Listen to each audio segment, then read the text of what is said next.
I'm like, we're getting here at 11 o'clock at night. I'm tired. What is going on? He said, they have to prepare your body for the ceremony tomorrow. So I'm in a whole nother cultural briefing about tribal practices and protocols and what's going on. And I'm like, okay, explain to me. He said, it's going to be similar to henna. It's like a tattoo on your body, but they have to paint it all over you. And I'm trying to figure out still what's going on. And I said, oh, is this like when, that you get married, sometimes you'll do the henna ceremony in African tradition before you do all the other ceremonies. And he said, yes and no. He said, it's going to last on your body for about 3 to 4 days. He said, but this is a print that only the queen can wear. This is not the one that everybody gets when they go get married. This is another arm of the Fearless brand, just living my life out fearlessly. Hey there, I'm Arian Simone, the CEO and founder of the Fearless Fund, and a woman who believes in living a fearless lifestyle.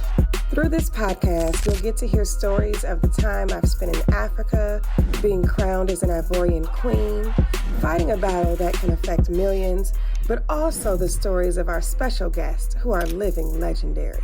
It's time to tune in to the Fearlessly Living podcast. We are listening to Fearlessly Living with Arian Simone. Yes, that is me. And if you are enjoying this episode, be sure to like, comment, and subscribe. So today I want to talk to you guys about returning to Cote d'Ivoire as queen. I had an amazing trip when I went in October of 22, and I got to cut the ribbon on my school. I was crowned queen. And during the crowning ceremony, you also receive an African name. And I was so grateful, y'all. They gave me a short name because I was like, oh God, I need them to be able to give me a name I'm going to remember and be able to pronounce with ease. And they named me Queen Wa, W-A, and in crewman, it means the blessing. I was so honored. I was like, the blessing, wow. So y'all, going back to Cote d'Ivoire, and this time I'm going back with Dora, Aisha, who else was on the trip? Helaman, and, oh gosh, was Trail on this trip or the last trip? I think it was the last trip. I think that's it. Oh, forgive me if I'm missing somebody right now. Of course, Ghislaine was there. He was already there. So we land at the Abidjan airport. And the second we land, there was somebody to greet us the moment we stepped off the plane. They of course, have expedited service for us when we walk through the airport. So we're not stopping, we're not in customs lines or anything of that sort. They walk us straight to the front, which they do, with most, whether it's diplomats, government officials, royalty, etc. So the paparazzi was there again, but the welcome was completely different than my very first welcome. The first time there were people there. This time, this crowd was large, but I also suspected it the day before I got back to Abidjan. I was on social media and people were messaging like, oh, we'll see you tomorrow. And I was like, how do these people even know, one, where I'm going to be tomorrow? Because I hadn't announced that I was coming back. And it started to freak me out. And I called my girlfriend, Siobhan. I said, girl, these people are like, I'm going to see you tomorrow. Why do they know I'm coming? She said, well, Arian, I'm assuming it's like the president. I said, oh, honey, I'm not the president. You need to calm down, Siobhan. She said, well, no, with your title, they probably had to announce in the paper before that you're arriving.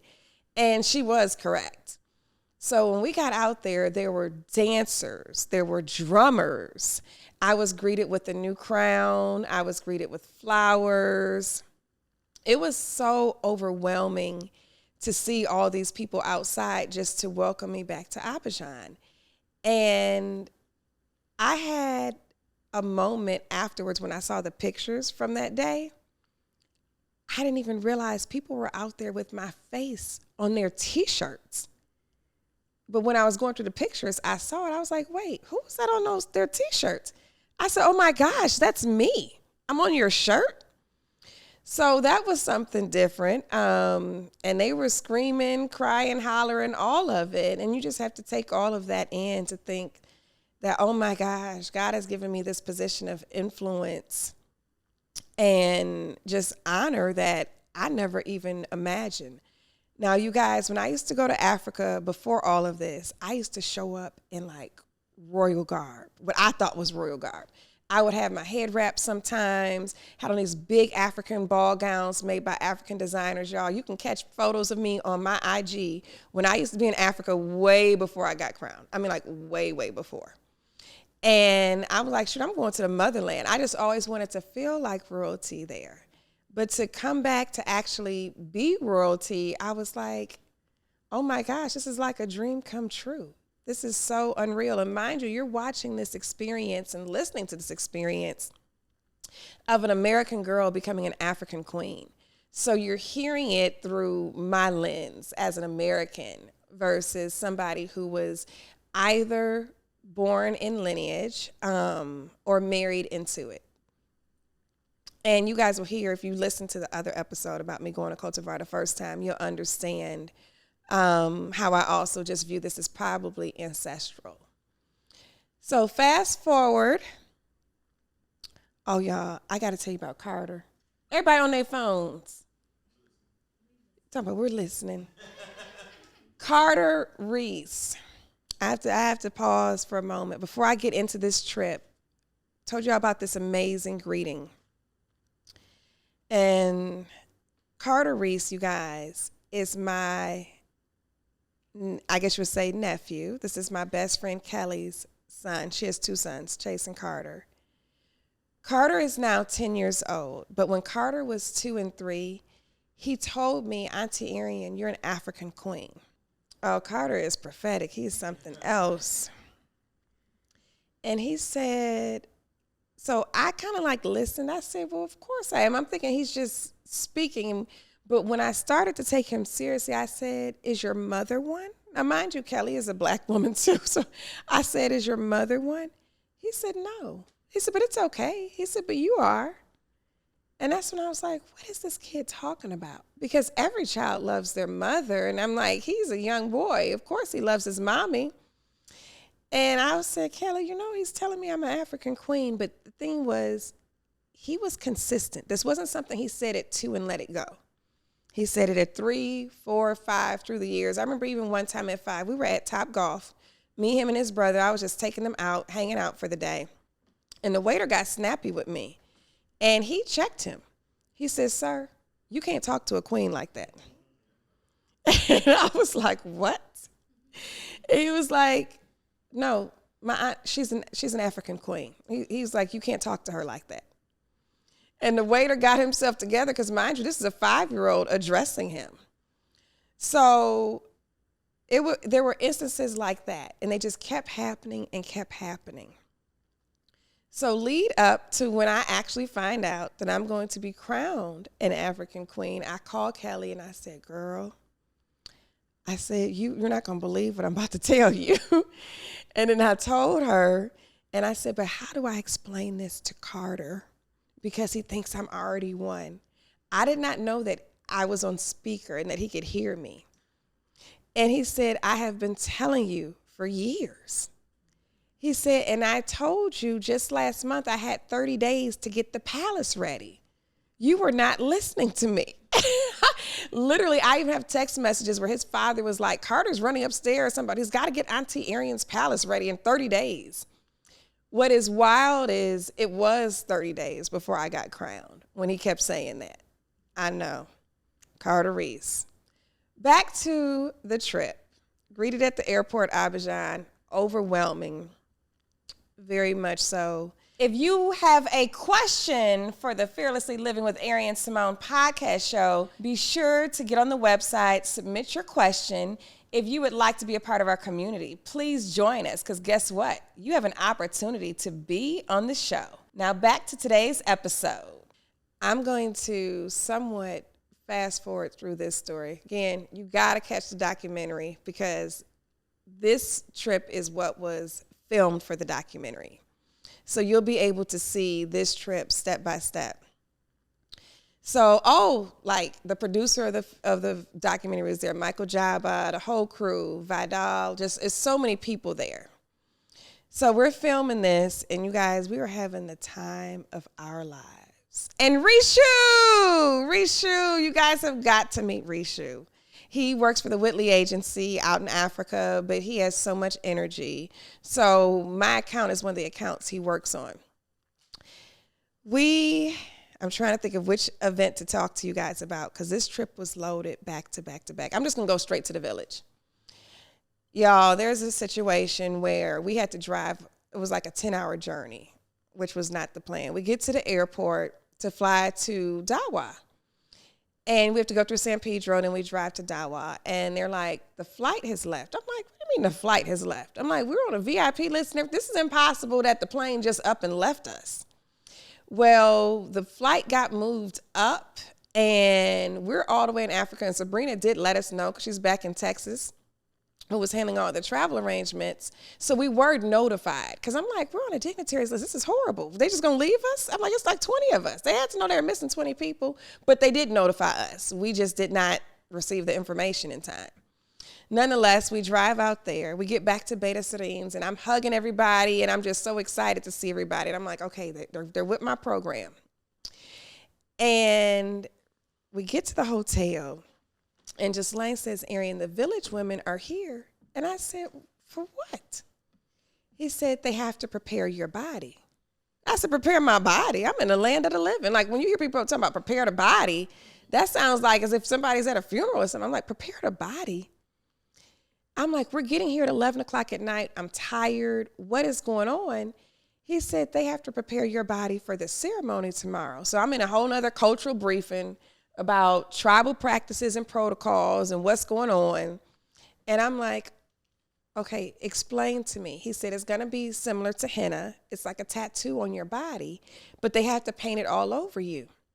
He said, and Arian, the chief is here. And the chief is also Boga's daddy, the little boy in the village I like adopted as mon fils, my son.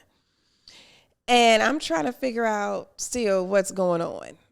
And I said, oh, is this like when, you know, that you get married, sometimes you'll do the henna ceremony in African tradition before you do all the other ceremonies. And he said, yes and no. He said, it's going to last on your body for about 3 to 4 days. He said, but this is a print that only the queen can wear. This is not the one that everybody gets when they go get married. So I said, okay, so you guys, I get to see the chief and these village women, and I get so excited. I was thrilled because I hadn't seen them since October. And mind you, when I'm gone and I'm here in the U.S., the chief handles a lot of my affairs for me. If I have to do like my addresses for holidays or Christmas or Easter or send stuff to help the people or anything I do to work with the government to get resources there, he's like my go-to. And mind you, he's also Boga's daddy. So I'm walking up to them all chipper, screaming, hey, I'm talking ready to hug people. And they were like, my queen, Marin, like nodding their heads, shaking their hands. And I wanted to give everybody a hug. And I was like, just like, are these people not excited to see me? Because I'm like all crunk, like, oh my gosh. I haven't seen y'all. He said, this is just the respect and reverence, Arian, they're giving their queen. And I was like, I thought we had a meeting about this. I said, I want to be able to enjoy the people. He said, okay, but right now in this moment, you have to just go with this one. I said, okay. I said, but tomorrow I'm getting out there. I said, I'm dancing. I said, I'm having fun. I'm cutting the rug. I said, I'm going to go through all the ceremonies. I know we're going to be out there for 5 hours in the hot sun. I said, but I'm going to enjoy this from beginning to end. So we get to the room, and of course the chief doesn't come in, but the village women, I have to strip naked, and they painted my body, you guys, to 3 a.m. I was so sleepy and so tired, knowing I had to be up probably in a few hours. And I said to them, oh, I guess this is what they mean when they say heavy is the head that wears the crown. Those elder women said, we don't have that saying. I said, oops, excuse me. Okay. They went over like succession with me. We had a good time though, but it was just like, well, they said, when we get done with this, we have to leave and start cooking for your feast. They're like, nobody's sleeping. I was like, oh my gosh. I said, well, thank you all so much. But you all, I'm being painted. I'm talking about I'm butt naked. They're painting my breasts. They're painting everything but your coochie and your booty. Painting everything. And this stuff is just like dripping on me. And it was beautiful, but it was dripping on me. And I'm just sitting there like, oh gosh. I stood most of the time. So again, I'm learning tribal practices. I'm learning queenship on the job. Mind you, anybody else who's born up in this culture, they're familiar, but I'm having just to learn and go. And I'm like, oh gosh, I have to go to the gift shop in the morning when I get up, throw on the clothes, because I know whatever I show up in is not what I'm wearing. It's tradition. They're going to have to redress me. So I get out there. Oh, before we go, there is an inside joke, and you'll see it on a documentary talking about the military. So when I show up from San Pedro, when I land, the military has to escort me in this whole convoy all the way to Dawa. And then when we're in Dawa, for where the school is, the village is, where all this is, I have to be escorted by the military too. This trip, I really took in everything that was going on. I was just way more present. Last trip, it was just moving. And I was like, let me just go with the flow for everything. But right when we pulled up to the kingdom of Dawa, I had a moment where I was like, God, I said, you gave me all of this to rule over? That was just so unreal. And I'm just looking at the grass, looking at the coast, and just enjoying the whole environment. I'm like, you really gave me all of this to rule over. Just the responsibility of that, I think it finally set in. And we pull up to the ceremony, and per usual, I have to get redressed. And I see everybody, and there's dancing going on. Oh, we do the cola again. And I was so, I guess you would say, enjoying watching people with me being able to partake in the ceremony. And I was like, this is awesome. They even made some of my friends notables during the ceremony. I received a lot of gifts during the ceremony. So on this trip, we're back because by this time, not only have I built a school, I have built teachers' housing for the teachers to be able to support the school, because the teachers were doing a long commute to teach my kids. Like some of them were traveling 2 hours just to come teach. I'm like, no, they need to be able to stay overnight. I don't want them coming late to work. They need to be able to do their jobs. You guys, we have a Fearlessly Living community that is for members only. This is for people who are looking to be their best and highest selves. They are looking to take over their industry, take over the world, be a world changer, a disruptor. This is your tribe. This is your community. There will be so many different wellness tips that will put you in the best space ever, spiritually, emotionally, physically, financially. You want to be a part of this community. Do not miss out on this. Check out the benefits on my website and join me there. Now back to the episode. So we've built teachers housing. What else did we build? Un air de jeu, that's a playground pour les enfants, for the kids. Un air de jeu pour les enfants. It's gorgeous. This playground is gorgeous. Teachers housing. Oh, I built a house for the pastor there. So during this ceremony, he gifted me a French Bible for wisdom, for guidance. I have all Christian territory. And before they even assigned the school, before this whole thing about me even being queen, I could sense it. So when Sabrina called, she said, girl, you got Christian territory. And I said, oh, me and God already talked about this. I said, I'm not surprised. And he gifted me a Bible that was in French. I said, oh, Lord, I'm going to be learning a whole lot more French. And then, a beautiful, frame picture of myself. Fabrics. This is the gifting part of the ceremony. They're doing gifts after gifts after. I leave with so much stuff. I always have to get stuff shipped from Africa, and I always have to get an extra luggage. Because people are just, like I said, they're generous. They're going to honor you and give you reverence. My room, I have I guess you would say the penthouse equivalent at the Sofitel. I always have so many flowers. It looks just like a whole flower shop if you were to walk in my room with all the bouquets that I'm gifted. I'm there in the village being gifted, and I'm just really taking it all in. And then there's this moment. Whew, oh, I have so many that I tell y'all. Okay, so one, they present me with the baby. At first I was like, okay, am I getting another child out here? Because people, they'll leave your child with you and they'll just expect you to bring the baby back. Like the African proverb, it takes a village. They live by that thing. I was like, wait, am I taking this child?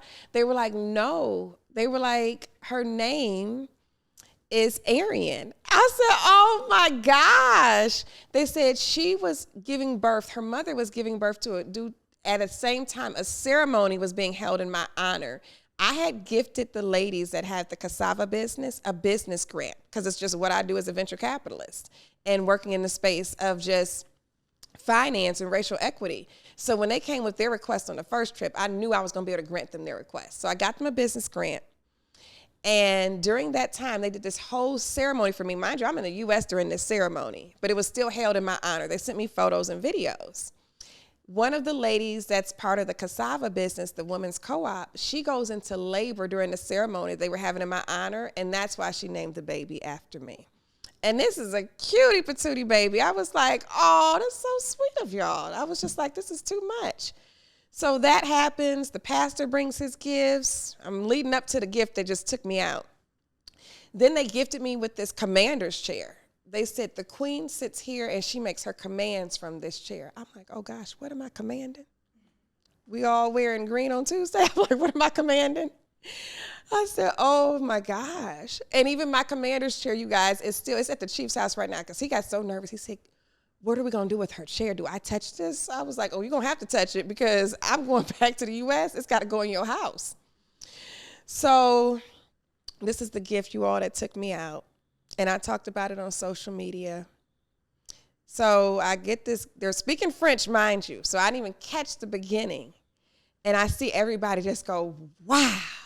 Oh, and I see my makeup artist is sitting behind me.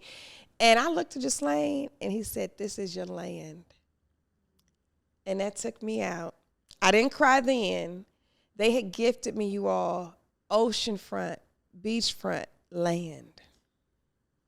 Tax-free, no money down. So I wanted to cry right in that moment. And then they announced how large it was. They announced it was thousands of meters squared and how much I had. And everybody's cheering and screaming. And I'm just sitting there. And all I could think about was, God, you said that you would give me land that I did not labor for. And you said that you would give me cities that I did not build. I said, I am sitting in the midst of cities right now that I did not build, that I rule over. And I am being gifted land that I have not labored over. And that I have free and clear. I said, what? So you guys, when the ceremony was over, which I'm telling you was hours, we had to cut the ribbon on the teacher's house, and we had to cut the ribbon on the playground. We had to cut the ribbon on the pastor's house, everything that I had built in between, they inaugurated. And then when the ceremony's over, there's a huge feast on the beach. And I just had to take a moment, and I had to just go walk to the coast and let the water hit my feet. And anytime I'm near coastal waters, I let the water hit my feet, even if I don't put my body in it. And that's when I just released the tears. I said, God, you've given me beachfront, oceanfront land. And I went and looked up how much this stuff was worth, too, afterwards. And I was like, wow. Didn't pay a dime for it. So, yeah, I'm still in shock by all of everything and just how God has just really moved in my life, actually. And just watching the words in the Bible just come to life for my life. So yeah, I guess, are y'all asleep? I'm not cracking jokes or nothing. I'm just in awe. You guys, if you are all enjoying this episode and this experience, be sure to like, comment, and subscribe. Stay tuned, because I so wanted to tell this story. Okay. See y'all later. A bientôt. That means see you soon in French.